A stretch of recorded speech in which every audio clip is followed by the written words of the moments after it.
श्रीशैले दयापात्रं देवत्यादिगुणार्णवं यतीन्द्रप्रवणं वन्दे रम्मजामाधरं मुनिं लक्ष्मीनाथसमारम्भां नादयामुनमद्भयाम् अस्मदाचार्यपर्यन्तां वन्दे गुरुपरम्परां भक्तामृतं विश्वजानूनमोधनं सर्वार्थं श्रीषडगोपवाग्भयं सकस्सहोविनिषत्समागमं நமாம்யகம் திராவிடவேதசாகரம்.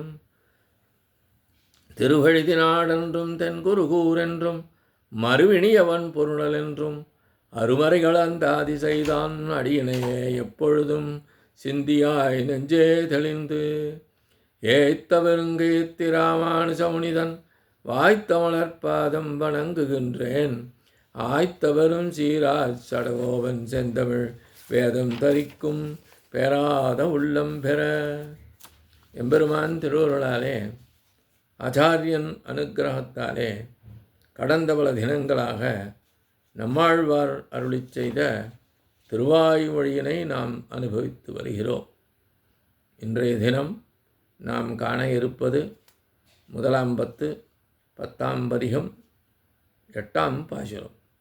செல்வன் ஆரணன் என்ற தொல்கேட்டலும் மல்கும் கண்பணின் நாடு நாவேன் மாயமே அல்லும் பகலும் இடைவேடின்றி நல்கி என்னை விடான் நம்பி நம்பியே. செல்வநாரணன் என்ற சொல் கேட்டலும் மல்கும் கண் பணி நாடுவன் மாயமே அல்லும் நண்பகலும் இடைவேடின்றி நல்கி என்னை விடான் நம்பி நம்பியே. செல்வநாரணன் என்ற ஸ்ரீமன் நாராயணன் என்ற சொல்லை சொல் கேட்டலும் கேட்ட அளவிலே கண் பணி மல்கும் கண்களானவிலே நீர் ததும்புகின்றன. நாடுவன் எங்குற்றாய் எம்பெருமான் என்று அவனை தேடா நின்றேன். மாயமே, இது ஆச்சரியமே. நம்பி எல்லாவற்றிலும் நிறைந்த பெருமான் நல் அல்லும் பகலும் நல்ல இரவும் பகலும் இடைவீடு இடைவிடாமல் இன்றி நல்கி அருள்பாலித்து நம்பி என்மேல் விருப்பங்கொண்டு என்னை விடான், என்னை விடாதிருக்கிறான் என்கின்றார். ஸ்ரீமன் நாராயணன் என்ற திருநாமம் கேட்ட உடனேயே ஆழ்வார் கூறுகிறார், எனது கண்களிலே நீர் ததும்பி நிற்கிறது. உடனே நானும் அவனை எங்குள்ளாய் என்று தேடியபடி உள்ளேன். இது என்ன வியப்பு! அனைத்திலும் பரிபூர்ணமான உள்ள அவன் இரவும் பகலும் இடைவிடாமல் அருள் செய்தபடி என் மீது விருப்பம் கொண்டவனாக என்னை எப்பொழுதும் விடாமல் உள்ளான். நாம் இதுவரை அவனை பற்றி சிந்தித்தபடியும் பேசியபடியும் இருந்தோம். இது நமக்கு நமது தகுதிக்கு ஏற்காது. ஆகவே இதனை தவிர்க்க வேண்டும் என்று எண்ணியறாராம்.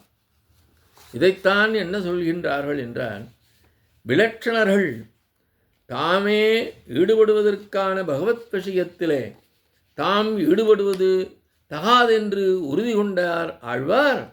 பகவத் விஷயம் அடையாடாத ஒரு இடத்திலே கிடக்க வேண்டும் என்று போய் ஒரு குட்டிச்சுவரிலே முட்டிக்கொண்டிருந்தாராம். அந்த நேரத்தில் பெரும் சுமையேற்றிக்கொண்டு சென்றிருந்த ஒத்தன், ஒரு வழிப்போக்கன் என்ன செய்தானாம், அந்த தலைச்சுமையானது மிகவும் அதிகமாக இருக்கிறது, தாங்க முடியவில்லை என்று தன்னை ஆஸ்வாசப்படுத்திக் கொள்வதற்காக கீழே தள்ளிவிட்டு நாராயணா என்றானாம். அதாவது தனிமையான ஒரு இடத்திலே ஆழ்வார் அமர்ந்திருந்தபோது அவருக்கு இது தோன்றியது. அவர் கண்முன்னே அப்பொழுது அந்த வழியாக சென்றான் ஒரு வழிப்போக்கன். தன் தலையில் வைத்திருந்த பொருளின் பாரம் தாங்காமல் ஸ்ரீமன் நாராயணா என்று சொல்லி அந்த பாரத்தை கீழே தள்ளினானாம்.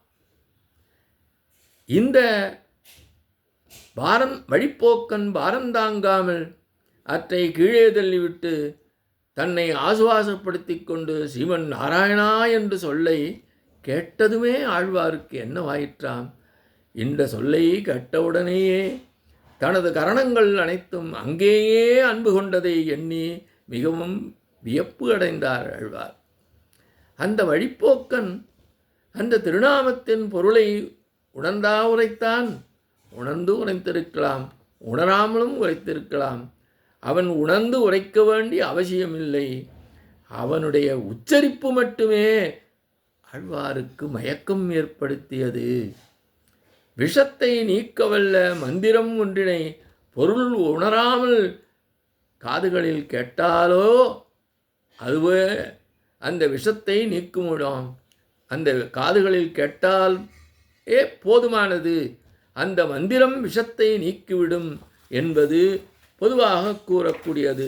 இதுபோன்ற அந்த சீமன் நாராயணா என்று அந்த வழிப்போக்கன் சொல் கேட்டதும் ஆழ்வாருக்கு ஏற்பட்டதாம். அந்த சொல்லை கேட்ட உடனேயே இவருடைய கண்கள் நீர் கொண்டன. நெஞ்சம் எங்குற்றாய் என்று எம்பெருமானை தேடத் தொடங்கியது. நான் அவனிடம் போவதற்கு தகுதி கொண்டவன் அல்லேன் என்று உரைப்பதற்கு நான் தேவையாக இருந்தேன். ஆனால் நான் அவனுக்கு ஏற்புடையவன் ஆவேன் என்று உரைப்பதற்கு நான் அவசியம் இல்லாமல் போனேனே, இது என்ன வியப்பு! அவன் மேலும் என்ன செய்தான் என்று கூறுகிறார். தனது கரணங்களுக்கு பகவத் அனுபவம் என்பதே ஏற்றதாக உள்ளதால் அவனை அண்டி நிற்பதே சிறப்புடையது என்பதால் நல்ல அல்லும் நல்ல பகலும் என்றார். இரவு பகல் என்ற வேறுபாடு ஆராயாமல் என்னிடம் அன்பு கொண்டு அனைத்திலும் பூரணமாக உள்ளவன். நான் அவனிடம் இல்லாததை குறையாக எண்ணி என்னை தன்னுடையவன் என்று எடுத்துக்கொண்டு என்னை விட்டு அகல மனம் இல்லாதவனாக உள்ளான் எம்பெருமான். நான் அவனை சில காலம் மட்டும் தேடி பின்னர் கைவிட்டு விட்டேன். ஆனால் அவனோ என்னை இடைவிடாமல் தேடி என்னிடம் அன்பு கொண்டபடி உள்ளான். என்னை ஞானம் கொண்டவன் என்று எண்ணி அவன் என்னை விடாமல் உள்ளான். இந்த பாசுரத்தில் முதல் நம்பி பரிபூரணன் என்ற பொருளையும், இரண்டாவது நம்பி என் மீது நம்பிக்கை கொண்டவன் என்பதையும் தரும் என்பதாக இப்பாசுர விளக்கம் அமைகின்றது. இத்தோடு இன்று காண நிறைவு செய்கின்றோம். எம்பெருமான் திருவடிகளே சரணம். நம்மாழ்வார் திருவடிகளே சரணம். எம்பார் திருவடிகளே சரணம்.